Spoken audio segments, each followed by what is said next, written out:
This is a waterfall fountain. The fountain component sits on a little pedestal behind the basin.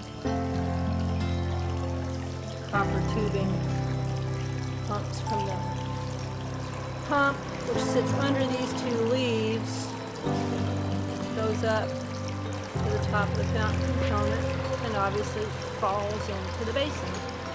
These are 3 floating lily pads.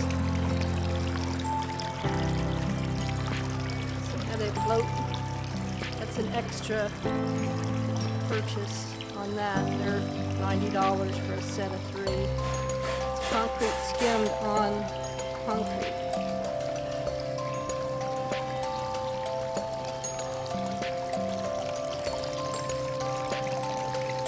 These are gunnery leaves and rice paper leaves, and this finish has a copper patina to it.